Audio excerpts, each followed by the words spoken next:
Ameen rounds உங்களை அன்போடு வரவேற்கிறது. Doctor MS. உதயமூர்த்தி அவர்கள் எழுதிய எண்ணங்கள் என்ற புத்தகத்தின் வாசிப்பு. மனம் எனும் சொர்க்கவாசல். ஹக்குயின் என்ற புத்த ஞானியிடம் ஒரு புகழ்பெற்ற ஜப்பானிய நாட்டு வீரன் தன் சந்தேகம் ஒன்றை கேட்டான். குருவே, சொர்க்கம் என்றும் நரகம் என்றும் இருப்பது உண்மைதானா? ஹக்குயின் அவ்வீரனை நோக்கி, நீ யார் என்று கேட்டார். நான் நமது மாண்புமிகு சக்கரவர்த்தியின் பாதுகாவலன் என்றான் அவன். அட முட்டாளே, உன்னை பார்த்தால் பிச்சைக்காரன் போல தெரியுது. எந்த ராஜா உன்னை வீரனாக வைத்துக் கொண்டார் என்றார் ஞானி. வீரனுக்கு கோபம் பொங்கியது. உடனே தன் உடைவாளை உருவினான். ஹக்குயின் கூறினார், ஓ, கத்தி வேறு வச்சிருக்கிறாயா? நான் பந்தயம் கட்டுகிறேன். என் தலையை கூட வெட்ட முடியாது அளவுக்கு அது மழுங்கி இருக்கும் என்றார். வீரனுக்கு கோபம் பொங்கியது. உருவிய கத்தியுடன் ஹக்குயின் முன் வந்தான். இப்போது உனக்கு பாதி பதில் கிடைத்து விட்டது. நீ இப்போது நரகத்தின் கதவுகளை திறந்து விட்டாய் என்றார் புத்தகுரு. வீரன் பின்வாங்கினான். தன் உடைவாளை தன் உரையில் செருகினான். அவரை வணங்கினான். ஹக்குயின் சொன்னார், இப்போது உன் கேள்வியின் மறுபாதைக்கும் பதில் கிடைத்து விட்டது. நீ சொர்க்கத்தின் கதவுகளை திறந்து விட்டாய். ஜப்பானிய ஞானி ஹக்குயின் பற்றிய இச்சிறு நிகழ்ச்சி சொர்க்கமும் நரகமும் நம்மிடம்தான் இருக்கின்றன என்பதை அழகாக தெளிவுபடுத்துது. ஆம், நாம் தான் நரகத்தை உருவாக்குகிறோம். சொர்க்கமும் நரகமும் நம் மனதில்தான் இருக்கின்றன. அவை வெளியே இல்லை. அன்பு, இனிமை, உண்மை, மலர்ச்சி, வளர்ச்சி, உதவி, ஆரோக்கியம் என்ற எண்ணங்களை உள்ளே விடும் போது நம் சொர்க்கத்தை உருவாக்குகிறோம். வறுமை, பயம், பாவம், பயம் என்ற நோய் கொண்ட எண்ணங்களை உள்ளே விடும்போது நாம் நரகத்தை உருவாக்குகிறோம். நமது மனம் ஒரு சொர்க்க வாசல். ஆகவே நல்ல எண்ணங்களை, உயர் எண்ணங்களை உள்ளே விடுவதன் மூலம் நமது வாழ்விலும் நாட்டு வாழ்விலும் நாம் அதிசயங்களை சாதிக்கலாம். நாம் இன்று எப்படி இருக்கிறோம், எந்த நிலையில இருக்கிறோம் என்பது நாம் இதுவரை நம்மை பற்றி கொண்டிருந்த எண்ணங்களின் விளைவு.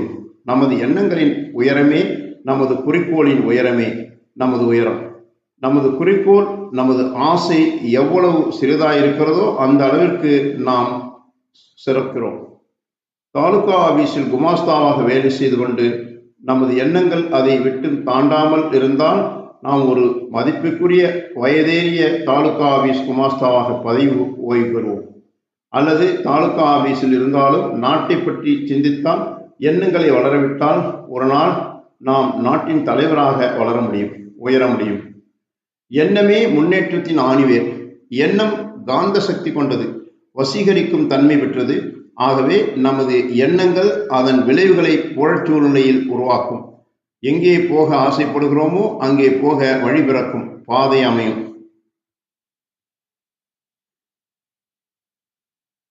வாழ்க்கை என்பது உள்ளிருந்து வெளியே போகும் ஒரு செயல் என்கிறார்கள் அறிஞர்கள். நாம் அச்செயலை புரிந்து கொள்ள வேண்டும். விதை முளை எப்படி தண்ணீர் பட்டவுடன் பூரித்து முளைவிடுகிறதோ அதே போல எண்ணங்கள் மனத்திலே வளம் பெற்று வெடிக்க வேண்டும், வெளிவரணும். அதற்கு நாம் உள்ளத்தை பயன்படுத்த வேண்டும். எண்ணங்கள் என்னும் போது நம் மனசுல ஏற்படும் பலவித எண்ணங்களையும் நாம் பொதுவாக குறிப்பிடுகிறோம். அவை பரவி நிற்கின்றன. குறிக்கோள் என்னும் போது நமது எண்ணங்கள் ஒரு கொள்கையை சுற்றி, ஓர் ஆசையை சுற்றி பின்னப்படுது. எண்ணங்களை பரவிடாமல் நேர்படுத்தும் போது அது ஓர் அமைப்பை, நெறியை அடைகிறது. மனித வாழ்க்கையின் குறிக்கோள் அவசியம். ஊருக்கு செல்லும் நாம் ரயில்வே நிலையத்திற்கு சென்று, ஐயா ஒரு டிக்கெட் கொடுங்க என்று கேட்பதில்லை.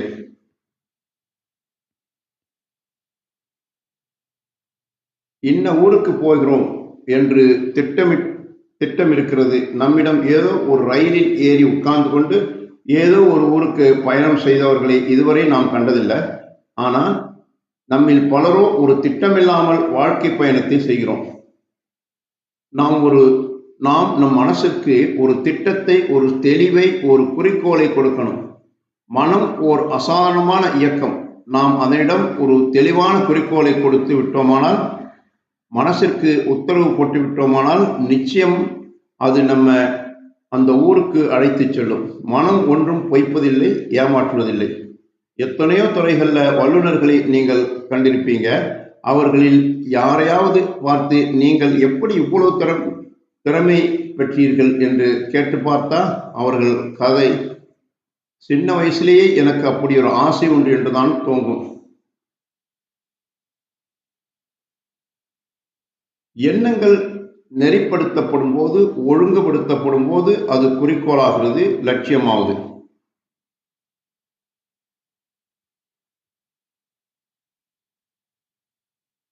அமெரிக்காவில் பொதுமக்களிடம் ஒரு சர்வே செய்யப்பட்டது. அதிலிருந்து கிடைத்த உண்மை அறிஞர்களை அதிர்ச்சியடை செய்தது.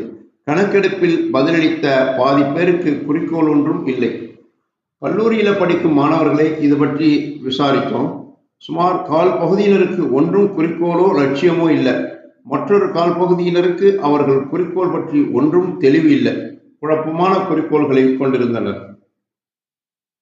நம் ஊர்ல இப்படி ஒரு கணக்கெடுப்பு செய்தால் மிக்க பயன் தரும் தகவல்கள் கிடைக்கும்.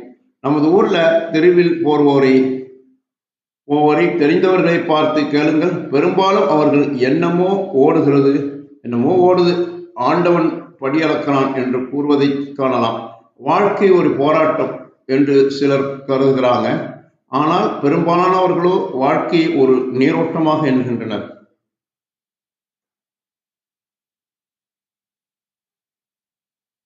உண்மை என்னவெனில் வாழ்க்கையை நாம் எண்ணுகிறபடி நாம் அமைக்க முடியும். அதற்கு வேண்டிய மன உறுதி இருந்தால், திட்டங்கள் இருந்தால், இல்லாவிட்டால் நாம் அது போகிறபடி போக வேண்டியதுதான்.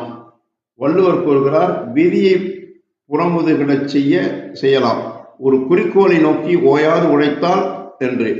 வாழ்க்கையில நம்பிக்கை இல்லாதவர்களுக்கு குறிக்கோள் ஏதும் இருப்பதில்லை.